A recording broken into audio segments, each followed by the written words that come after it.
Assalamualaikum warahmatullahi wabarakatuh. Al-Fatihah. A'udzubillahi minasyaitonir rajim. Bismillahirrahmanirrahim. Alhamdulillahirabbil alamin arrahmanir rahim maliki yaumiddin. Iyyaka na'budu wa iyyaka nasta'in ihdinas siratal mustaqim siratal ladzina an'amta 'alaihim ghairil maghdubi 'alaihim waladdallin. Amin. Bismillahirrahmanirrahim. Wa an Imran bin Husain. Wa an Imran bin Husain radhiyallahu ta'ala anhu. Dari Imran bin Husain radhiyallahu taala anhu, anna Nabiya sallallahu alaihi wasallam, bahwasanya Nabi sallallahu alaihi wasallam iku qala bersabda sapa Nabi, Innallaha sesungguhnya Allah iku yuhibbu senang, demen, cinta sapa Allah. Allah akan senang idza an'ama nalikane atau ketika memberikan nikmat. Ketika memberikan nikmat sapa Allah ala abdihi ing atase hambanya Allah. Ketika Allah memberikan nikmat kepada hambanya, nikmatan ing sebuah nikmat, Allah senang kalau hambanya, ketika hambanya diberi sebuah nikmat, senang ayyaro ing yenta melihat sapa Allah. Allah senang kalau ketika hambanya itu diberi nikmat, melihat asara nikmatihi ing bekas labet atau dampak bekas dari nikmatnya Allah itu. Asara nikmatihi ing bekas dari nikmatnya Allah tersebut. Alaihi jejak nikmatnya Allah alaihi ngatasi abad. Rawahu meriwayatkan ing hadis sapa Al-Baihaqi, Imam Al-Baihaqi.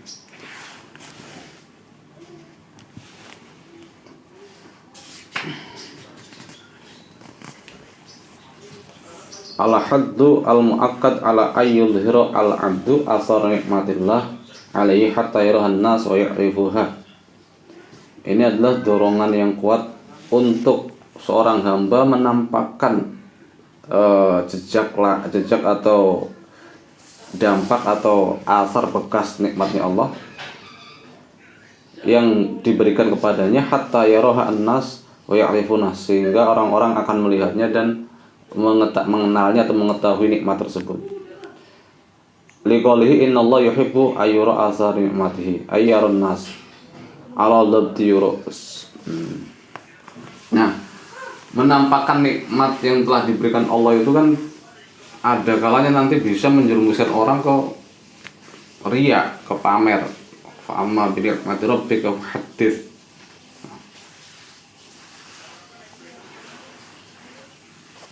Makanya harus hati-hati juga. Izhar nikmat lahu ahwalun bihasbi naw'iha. Ada beberapa kondisi masalah nikmat ini, menampakkan nikmat ini. Yang pertama an-nikmatu ad-dunyawiyatu. Yang pertama adalah nikmat duniawi.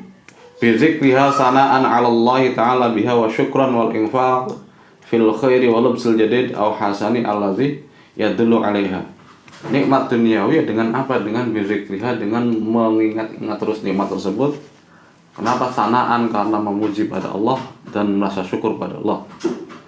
Wal infaq fil khairi, dan menginfakkan atau menyalurkan atau menafkahkan sebagian nikmat tersebut kepada kebaikan. Itu diantara bentuknya, bentuk izhar nikmah. Kalau nikmatnya berupa nikmat duniawi, duit atau makan atau apa yang lainnya. Walubsil jadid, dan memakai sesuatu yang baru, ya misalnya dikasih sarung baru ya dipakai. Atau misalnya punya uang yang dibelikan kain atau baju dipakai. Awil hasan, atau sesuatu yang bagus allazi yadullu alaihi, yang menampakkan atas nikmat tersebut. Wa binadhafati thiyab, atau dengan dibersihkan, dicuci bajunya. Wa tajdid 'indal imkan min ghairi ayyubaligh fihi, dan juga diperbarui, direnov lagi bajunya tanpa berlebihan.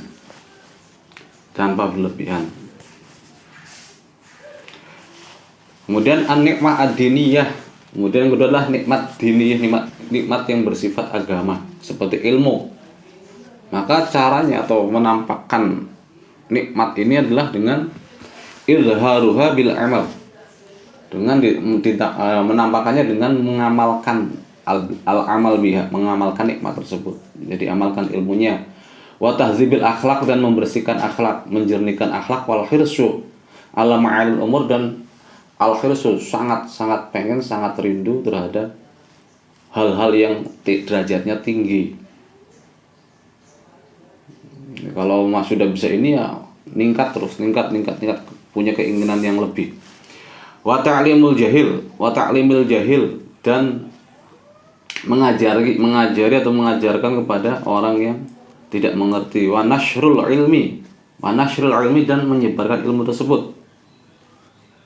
Fi ahlihi, dalam ahli ilmu, ya diajarkan, disebarkan, tapi disebarkan tidak dengan kesombongan, tapi bitawaduk, dengan tawaduk. Nah, ada lagi yang ketiga adalah nikmatul wilayatil amri, nikmat menguasai sebuah permasalahan atau sebuah perkara. Ini ya nisbatnya kepada pemerintah atau pemimpin, nikmat menjadi seorang pemimpin. Dengan cara apa menampakkan nikmat tersebut? Ar-rifqu bir-ra'yah, dengan bersifat rifqu, belas asih terhadap rakyat. Wal qiyam bil adl fihi, dan berbuat adil fihim, dalam rakyat. Wasa'yu ila taqaddumihim fi dinihim wa dunyahum, dan selalu bertandang terhadap masalah-masalah rakyat, selalu terdepan dalam masalah, menangani masalah-masalah masyarakat, baik dalam masalah agama maupun masalah dunia. Nah, terus di sini ada keterangan, ini kok 3 sih, 3, 1, 2. Berarti kan menampakkan nikmat itu termasuk adalah memakai baju. Makanya di sini dimasukkan ke sini, memakai baju, memakai cincin, dan memakai yang lainnya. Itu kan bentuk dari menampakkan atau izhar nikmah, menampakkan nikmat yang telah diberikan. Tapi niat tetap, hatinya tetap jaga. Tujuannya adalah tahaddud bin nikmah, bukan karena sombong.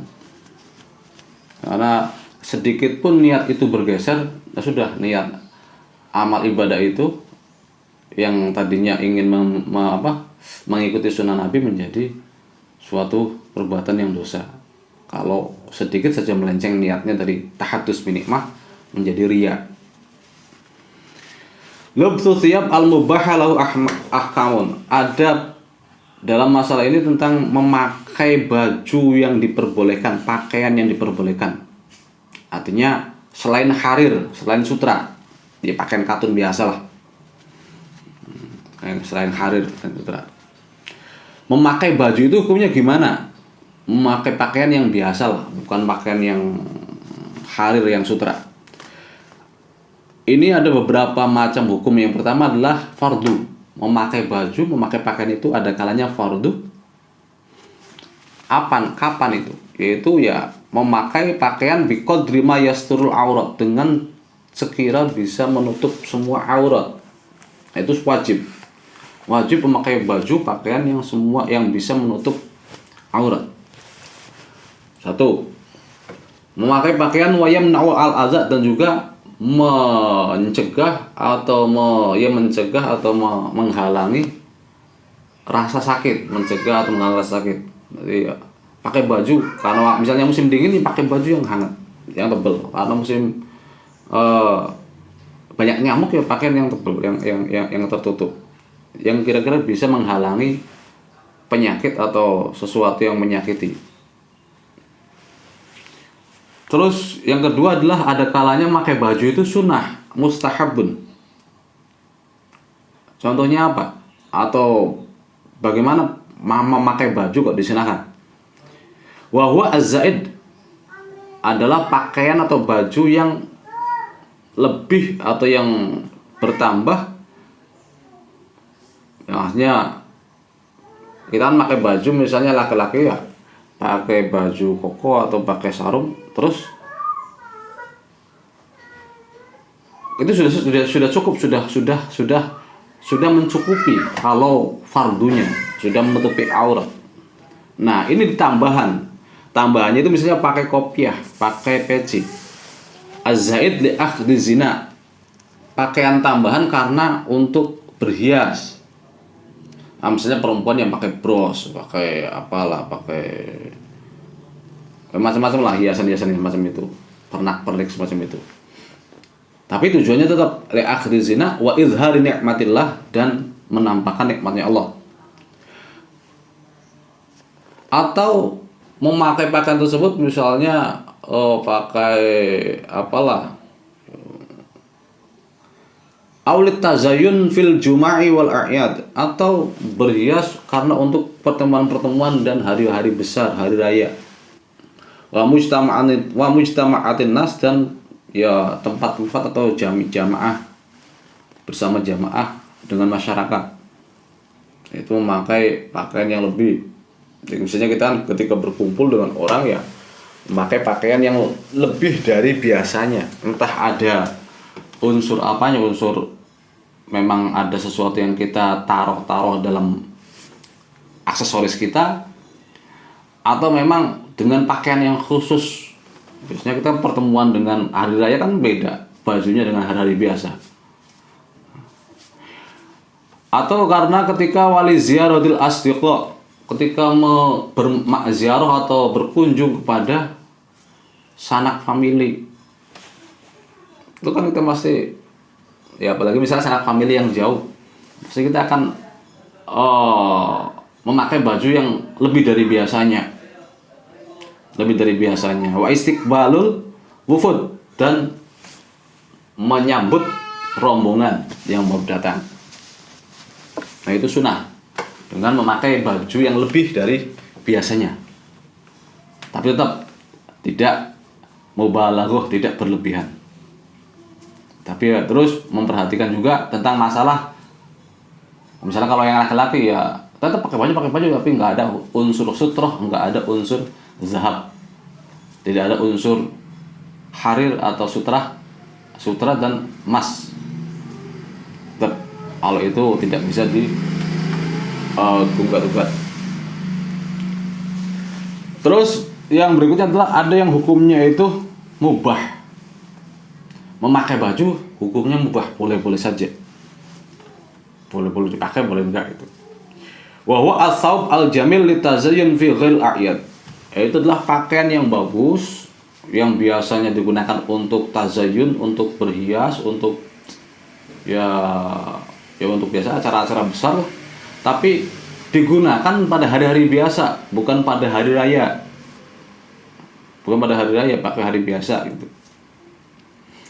Dan juga digunakan bukan pada pertemuan-pertemuan atau perkumpulan-perkumpulan. Pokoknya di sepanjang waktunya itu ya tiap hari pakai baju itu. Jadi mungkin dia saking kayanya pengen izhar nikmat, akhirnya ya tiap hari beli baju, dipakai lagi, ganti, besoknya beli lagi, ganti, bagus. Mungkin semacam itu. Bila takalufin, tapi tidak terlalu memaksakan. Jadi adanya memang, misalnya lagi ada yang baru yang itu ya sudah, itu yang dipakai tanpa dipaksa-paksa harus, enggak, tanpa dipaksa-paksa sebagai suatu keharusan.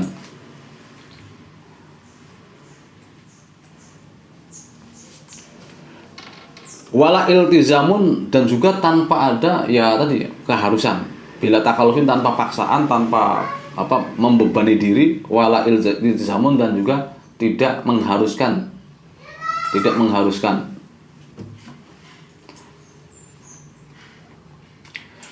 Terus wa muwadzabatun daiman, dan selamanya memang semacam itu, tiap harinya dilakukan semacam itu.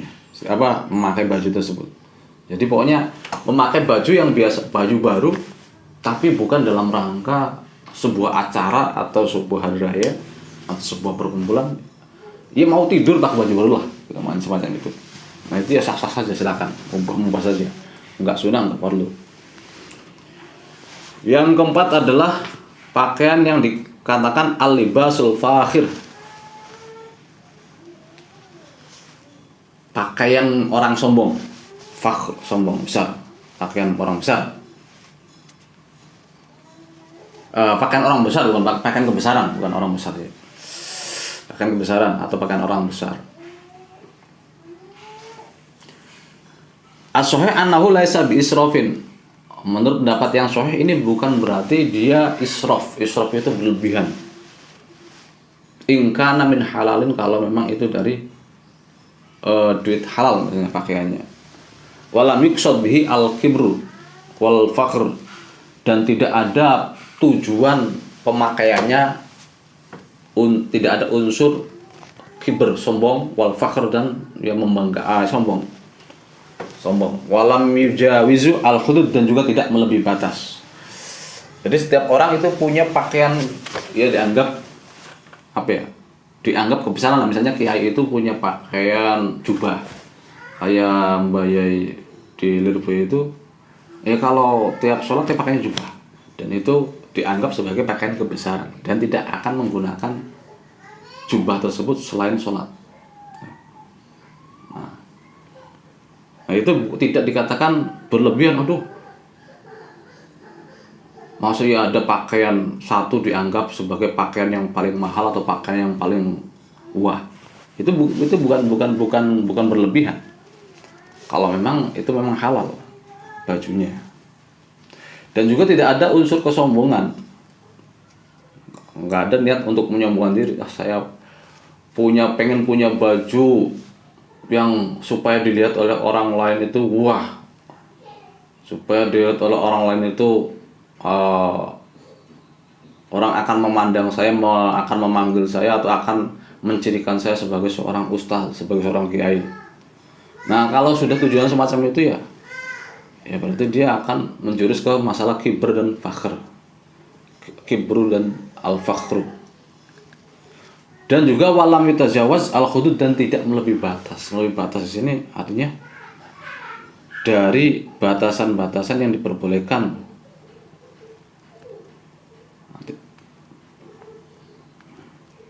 Ya sewajarnya saja lah. Kalau menurut saya sewajarnya saja pakaian. Kalau misalnya saya punya baju khusus untuk sholat ada aja, ya sudah sih. Tapi nggak usah berlebihan dengan sampai dijahit dengan apa atau di model-model apa, ya sewajarnya saja. Walam yujawiz al-hududa. Bismillahirrahmanirrahim. Wa an Ali radhiyallahu ta'ala anhu anna Rasulullah sallallahu alaihi wasallam iku naha, melarang sapa Nabi melarang an lubsil qassi wal mu'asfar, an lubsil qassi, dari memakai pakaian yang digaris melintang, digaris melintang, pakaian yang bermotif melintang gitu, garis melintang.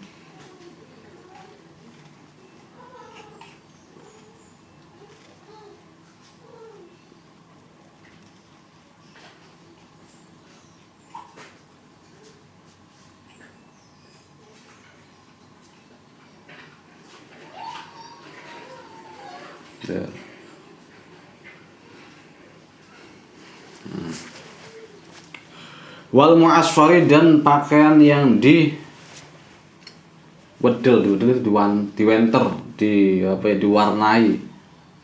diwarnai kuning. Mu'asfar, sofrun dari kuning, mu'asfar. Jadi dia pakaiannya diberikan diwenter dengan warna kuning. Ngerti wenter kan? Yang biasa buat mewarnai baju, direndam, dimasak itu.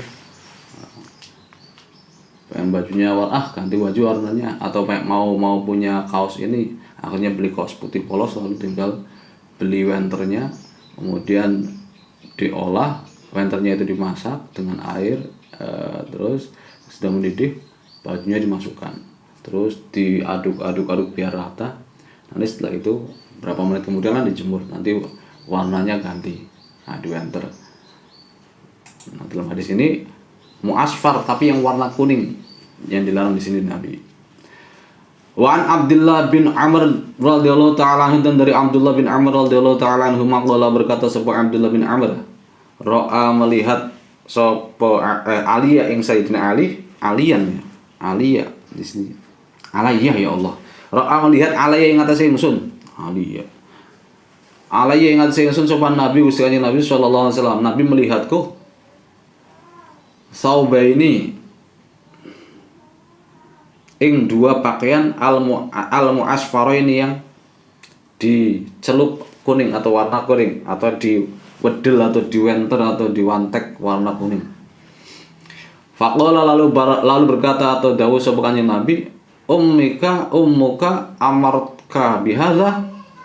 Ummuka anata utawi ibumu, apakah ibumu iku amaratka memerintahkan sapa ummuka ing sira ing kamu, apakah ibumu memerintahkan padamu bihadza kelawan iki saubaini muasfara ini, apakah ibumu yang memerintahkan untuk memakai baju kuning ini, baju yang berwarna kuning?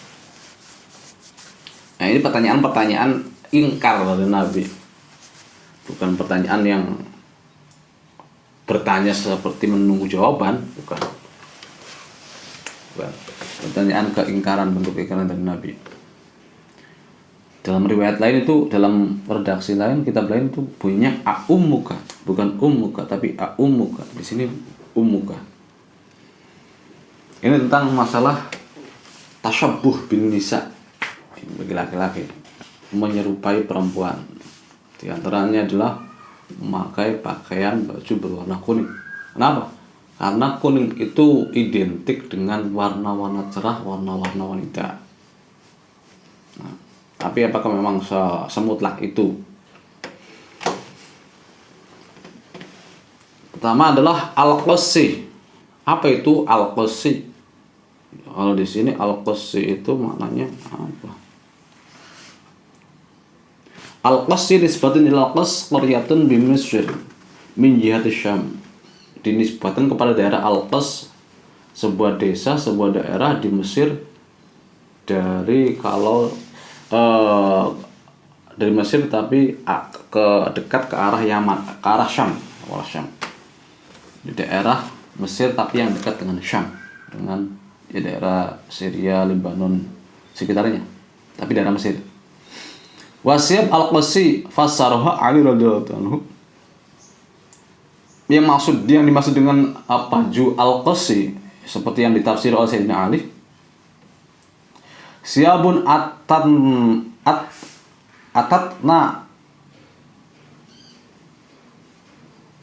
minasyam aw min misrin mudalla'ah fiha harirun wa fiha amsalul utrujah. Siyabul qassi, pakaian qassi adalah pakaian yang didatangkan dari negeri Syam atau negeri Mesir. Mudalla'ah itu mudalla'ah yang memang ada unsur harinya, fiha harirun, ada sutranya, dan juga wa fiha amsalul utruj, dan juga bentuknya, warnanya itu sama seperti jeruk. Wal murad min mudalla'ah fiha al khutut aridah kal adla', garis-garis yang melintang seperti adla apa lagi? Ini menurut Ibnu Hajar.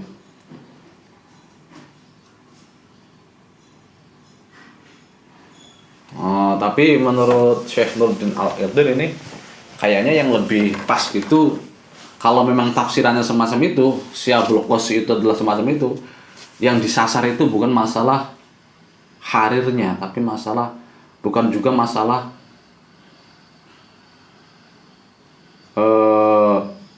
coraknya, garis-garisnya melintang atau membujur atau gimana, tapi warnanya itu seperti jeruk kuning, orange, kuning gitulah, utruj. Wala ala al aula. Nah, kayaknya yang lebih utama itu lebih baik annat tashbih min haitsul laun, maksudnya penyamaan tersebut dari sudut warnanya. Fatakunu qariban minal mu'asfar, maka oleh karena ini lebih mendekati ke mu'asfar. Jadi sama al-qasi sama mu'asfar itu ya sama-sama baju atau pakaian berwarna kuning gitu. Nah, akhirnya hukumnya itu seputar memakai baju berwarna kuning. Kalau hadis ini ya, kalau hadis ini bagaimana tentang memakai baju atau pakaian berwarna kuning. Tapi di sini kalau memang semacam itu ya sudah, kalau memang qasi itu ada harirnya ya berarti ya nanti dipertimbangkan tentang masalah sutranya. Tahrimul lubsil qasi li anna fiha khututan 'aridatan min haririn. Haram memakai pakaian yang berjenis qasi karena ada garis-garis yang melintang dari sutra. Jadi baju jahit sutra, jahit lagi katun, jahit sutra, jahit karena tambal-tambalan semacam itu. Motifnya bukan motif di tenun atau apa, tapi ditambal atau dijahit-jahit.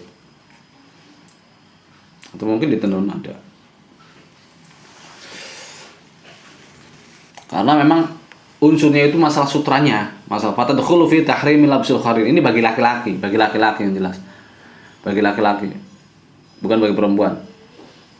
Tahrimul lubsil mu'asfar. Kalau tadi qasi itu dari unsur karena ada unsur unsur harirnya, unsur sutranya yang bisa membuat dilarang itu.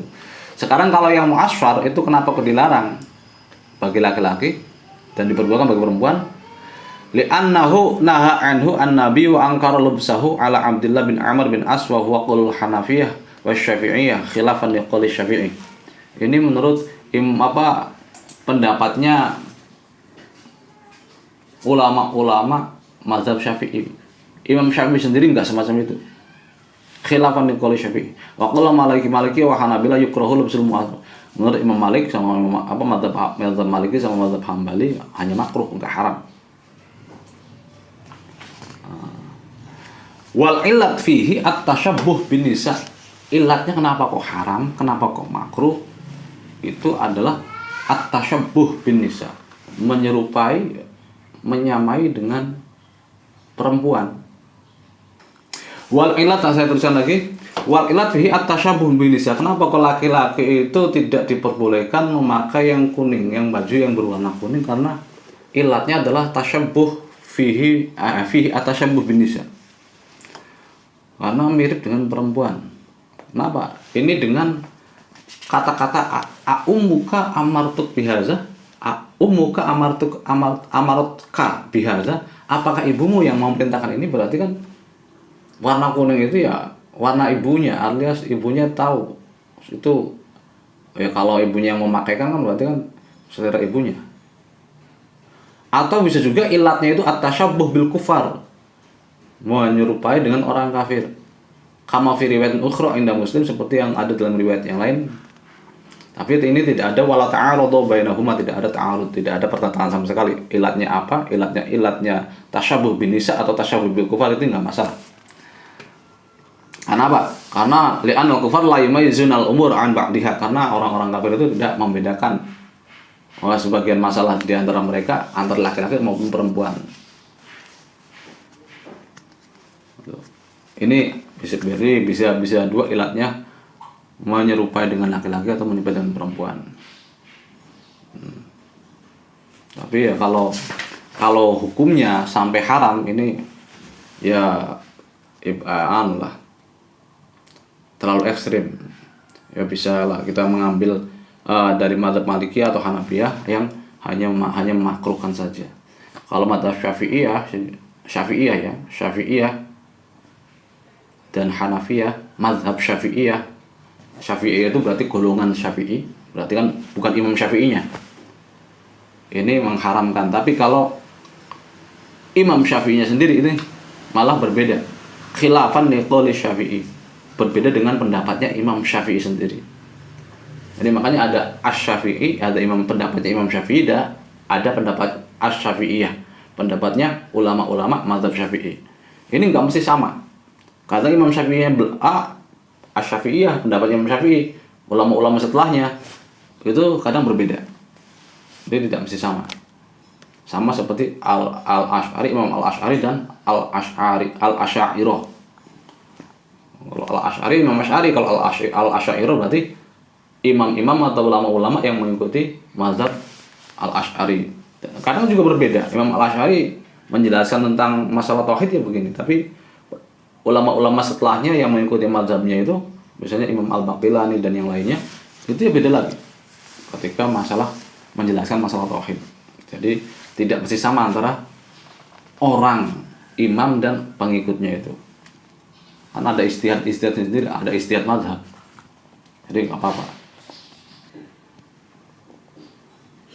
Binaan ala ta'lil nahi 'anil mu'asfar. Berangkat dari ilat atau alasan larangan terhadap baju yang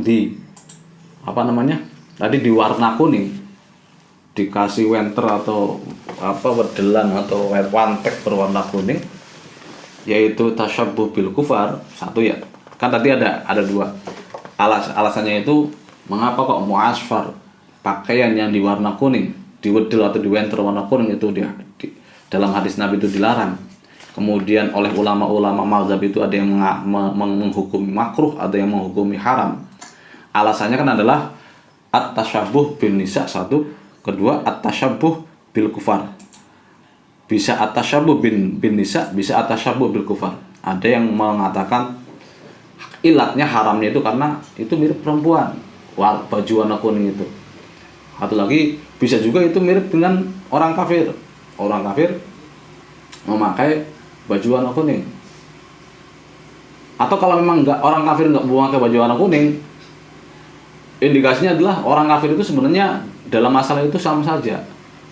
Karena di antara beberapa masalah orang kafir itu nggak jelas antara laki-laki dan perempuannya dalam masalah, dalam berbagai la yumayyizunal umur an ba'diha. Mereka tidak membedakan antara ini buat laki-laki, ini buat perempuan.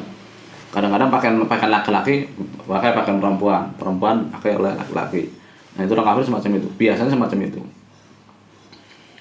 Nah, dan ini semuanya ada ya ditetapkan dalam waqad tsabata an-nahyu 'anit tasyabbuh bin nisa, dan larangan menyerupai perempuan juga ada ketetapannya. At-tsabata an-nahyu 'anit tasyabbuh bil kufar, larangan menyamai orang kafir juga ditetapkan, ada ketetapannya. Nah, sekarang binaan ala ta'lilin nahi 'anil mu'asfar annahu litasyabbuh bil kufar. Berangkat dari alasan pelarangan mu'asfar, pelarangan baju yang diwedel atau diwenter atau diwantek warna kuning itu, bahwasanya karena menyerupai lil kufar, maka ya'umu at-tahrimu kulla lubsin khasin bil kufar. Maka berarti ini akan menjadi merata menyeluruh kepada setiap pakaian yang khusus terhadap orang kufar ketika dipakai oleh kita itu dilarang.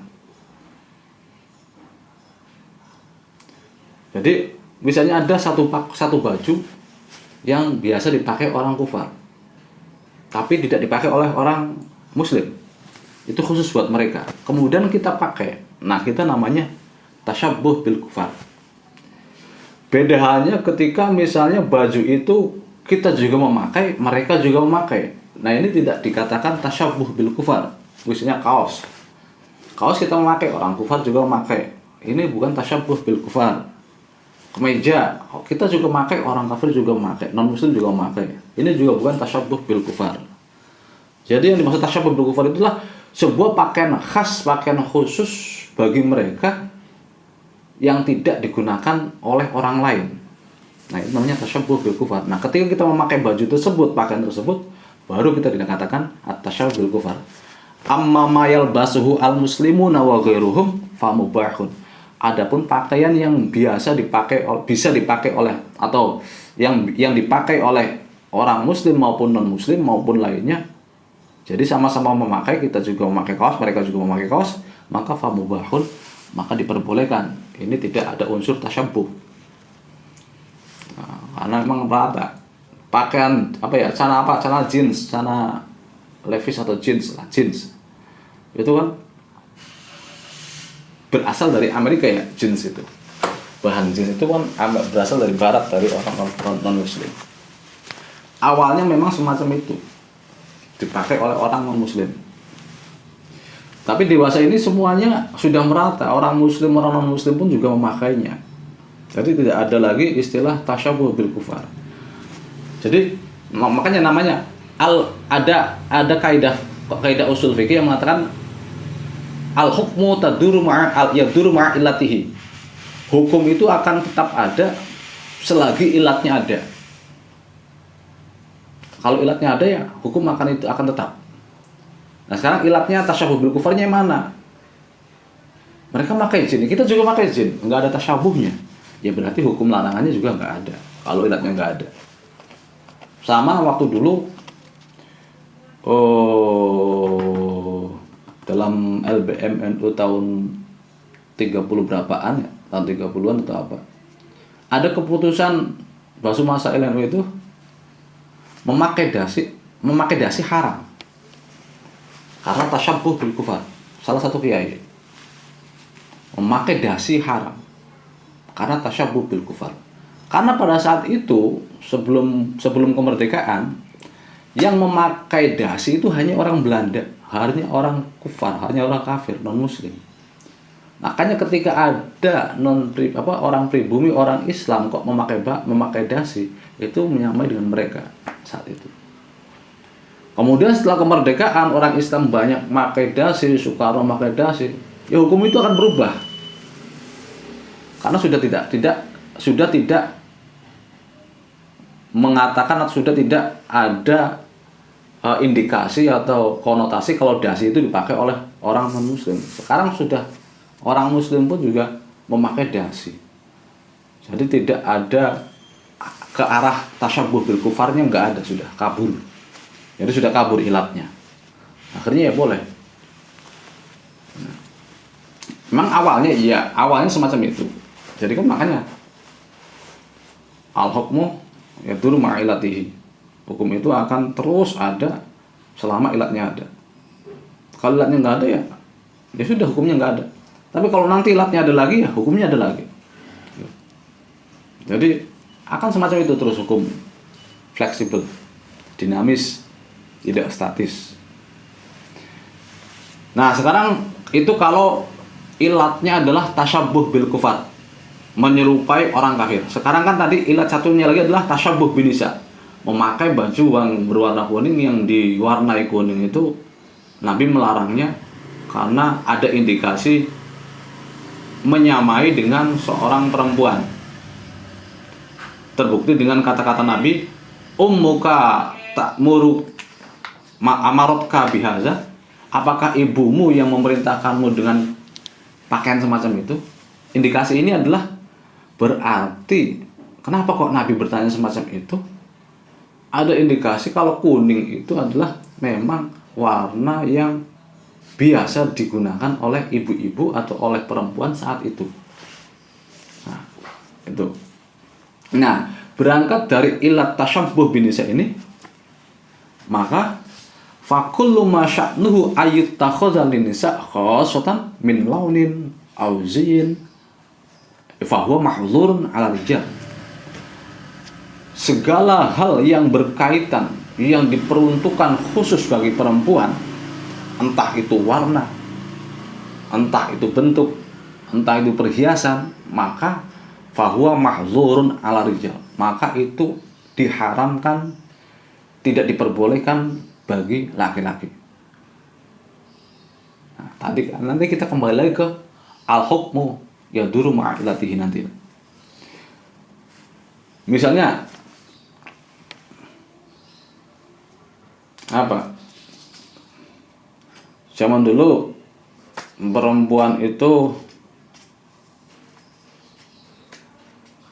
jarang, sekarang yang kalau dari perempuan dipakai laki-laki itu jarang yang bertahan lama, kemudian jarang yang akhirnya menjadi sebuah kebiasaan bagi laki-laki maupun perempuan, jarang. Tapi kan yang banyak itu adalah perempuan.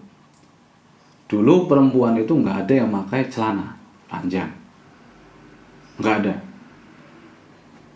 yang pakai celana panjang. pakai rok, pakai tapi, pakai sarung. Itu adalah identitas khas dari perempuan. Yang pakai celana panjang itu laki-laki.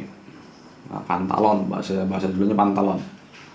Kemudian tahun terus berganti, mulai ada perempuan yang memakai celana panjang. Awalnya memang hukum awalnya perempuan yang memakai celana panjang ini terkena hukum ini, tasyabbuh. Jadi hukum ini bisa dibalik loh. Kalau laki-laki itu ilatnya tasyabbuh bin nisa, kalau nisa perempuan tasyabbuh bir rijal. Jadi kalau yang laki-laki nggak boleh memakai sesuatu yang khas buat perempuan, perempuan pun tidak boleh menggunakan sesuatu yang khas bagi laki-laki. Bisa dibalik. Jadi bisa apa? Bisa mutualan lah. Bisa saling mencegah. Nah, ini kan perempuan dulunya nggak pernah pakai celana panjang, tidak ada tradisi atau kebiasaan perempuan pakai celana panjang. Kemudian sekarang zaman modern, perempuan pakai celana panjang sama seperti laki-laki. Nah, mungkin awal-awal perempuan yang pakai celana panjang ini terkena hukum ini, tasyabbuh birrijal, haram. Tapi belakangan karena sama-sama ternyata sudah lumrah, sudah biasa, sudah tidak ada lagi pemisahan celana ini buat laki-laki, kalau buat perempuan pakai rok, enggak ada semacam itu. Ya celana bisa laki-laki, bisa perempuan, tidak untuk kekhususan lagi. Ya maka silakan, tidak ada larangan, tidak ada unsur tasyabbuh birrijal. Ya, tidak ada unsur tasyabbuh birrijal. Kecuali modelnya. Ada celananya perempuan dipakai laki-laki kan itu kan modelnya, beda lagi. Nah, ini kan secara mutlak celana panjang. Kecuali modelnya, model celana perempuan kok dipakai oleh laki-laki, beda lagi. Itu kalau memang semacam itu model celana perempuan dipakai laki-laki, itu namanya tasyabbuh bin nisa. Tapi kalau celananya bebas, ini bisa laki-laki bisa perempuan, apa istilahnya unisex, ya silakan, nggak apa-apa.